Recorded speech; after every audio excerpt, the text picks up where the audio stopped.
guys, and welcome to the Falcon and Winter Soldier review. So I guess I'm going to start talking about these characters, which we got reintroduced to, in this episode. Basically, Zemo is the guy in the mask, and that's Sharon from, Civil War. Yeah, Civil War, right? Yeah. Because she wasn't in Winter Soldier first. She came in, like, Civil War. Sometimes I kind of forget, but nah, she came in Civil War, yeah. And, I guess Captain America and her kind of shared a kiss.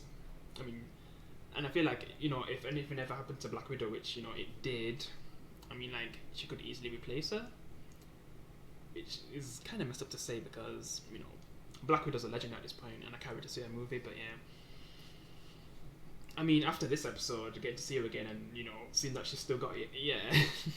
She could replace, Black Widow, but I don't know if they're going to do something like what they're doing with Captain America right now, where, like, fully replace, like, take the armor and everything and basically become Captain America, which, a lot of people don't like John Walker right now, which I guess I need to talk about that after, but yeah.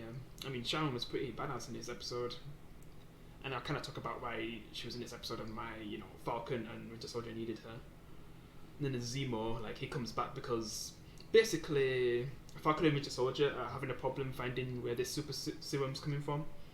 So they basically help get, Winter Soldier helps get Zemo out of prison, which, out of all the people, I wouldn't think Winter Soldier would want to get him out of everything that he did to him, like mind controlling him and everything.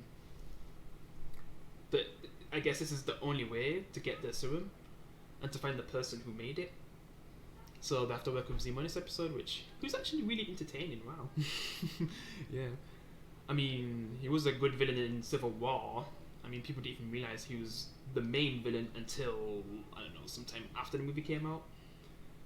It was kind of obvious, because he's the one who actually made the Avengers split up, and then you can kind of say he's also the reason why they lost in, Infinity War, because they was kind of separated from each other, because you notice in that movie they're not really together, and that's because of the events of Civil War. And maybe if they were together, they probably would have had a better chance against Thanos. Maybe people still would have died, but not like half the universe though. Yeah. But yeah, it was good to see these characters again.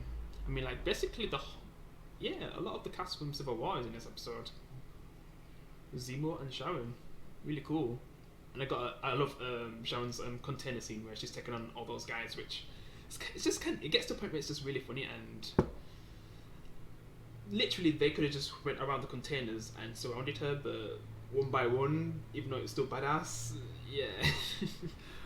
It's just because I've watched so many of these movies and TV shows that it just becomes a bit silly sometimes when only a few of them attack at once instead of all of them. But yeah, she was pretty badass though.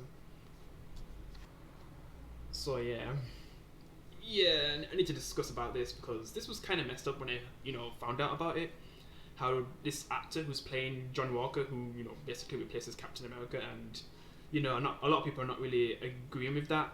Yeah, don't really like him as Captain America. But I just don't get why some fans, I'm not saying all fans, but some always go so far to then, disrespect him in their personal life. Like, it's just a fictional character, like, there's no need to go that far, man. I mean, this is happening in The Walking Dead as well, with Laurie and Gabriel, Eugene. They've kind of got the same treatment as well, with fans just going so far to, giving him death threats and everything, just harassing them. Like, it just gets... I just don't understand why that happens, just because of a character that's hated. My god. And man, this is the fastest I've ever seen a character get hated, man. Like 8 seconds in the end of the first episode, like, people hated him from there, and then when they actually get to see him, and they don't really like with some of the lines that he says when he doesn't want to work with, Falcon and Winter Soldier because they're not really fully be on his side, and he says to, back off, basically. People are just like, man, we hate this guy, and we're going to harass him in real life as well. And right now he's kind of, deleted social media. Like, Jesus, that's a bit too far, man. God, you guys, man. I just mean a certain few of you who would do something like this. My God, I just don't understand why that happens, man. That's really messed up. My God. I mean, there's not liking the character, and then there's going so far to then mess with the person who, who's just acting as the character. Like, my God. But yeah, I guess I'll just move on from that because really he's just trying to think of a plan, and he kind of realizes that Zemo was breaking out of prison because of Falcon and Winter Soldier, so they can get to the serum faster. Because they're trying to, do the same thing to stop these, super soldiers, being in, the Flag Smashers. But yeah, basically, Zemo takes him to this place where some of his old connections were, and he kind of has to pretend to be basically have disguises, Bucky's still supposed to be Winter Soldier even though he's not anymore, and Zemo can't control him anymore. Falcon's supposed to be this I don't even know, this random pimp looking guy who likes to drink Snake's venom and put it in his wine or something, whatever the hell that scene was, because when Falcon had to drink it it's funny, it was like and it was the aftertaste yeah, it was good. Because they best need to keep in this disguise so they don't find anything suspicious, and I guess Winter Soldier has to show that he's still Winter Soldier when he kind of beats up some people. That was a cool scene. Yeah. And then that's when Zemo gets to meet his old connection, but then they do get the information that they need, but then it gets to a point where Sam forgot to turn off his phone, and basically his sister's calling him, and then kind of reveals his identity, and then that's when things just get crazy. But then someone's kind of helping him in the process, which Sharon is actually Sharon. We find out she's basically sniping some of the people, and then I guess we just find out what happened with Sharon afterwards. Yeah. So yeah, basically she's been in hiding because of the events of Civil War, and man, I completely forgot that she's still in the shadows after Civil War. I didn't even think what she's doing right now. She didn't even really get to clear her name or anything. She's kind of had to distance herself from her family and everything. But yeah, I guess Falcon has kind of agreed a deal where if Sharon helps them, she will help. Falcon will help her to clear her name and everything. And then that's when they're all working together to find this scientist. So yeah, basically at the end we see someone from Wakanda because not after Bucky, right? After Zemo. There would have been a time where they wanted to kill him, but then they kind of know the real person who actually programmed the Winter Soldier to do that, because it was the explosion part. Was that kind of the Winter Soldier still, or that was Zemo blaming him? I haven't watched the movie for 2 years now, so yeah. Because I know Zemo's the one who did all that and killed the king and everything. King T'Challa. But yeah, now someone's kind of after Zemo because they know that he's escaped, and they're not gonna let him get away. And if Winter Soldier's working with him as well, they're gonna think man, we should have killed you back in Wakanda when I was helping him. Yeah, because that time when he went to Wakanda to recover and became White Wolf. Yeah, can't wait to see where this storyline goes. Also, I just don't know if that's the same woman from Civil War, who's T'Challa's bodyguard. Yeah, I'm not sure. The one who said to Black Widow, "Moved or you'll be moved."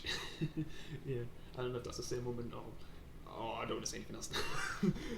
Oh god, but yeah, just can't wait to see where that goes in the next episode. And yeah, that disguise, man, such a funny disguise. He really looked like a pimp, and he did look like the guy who he was pretending to be as well. Yeah.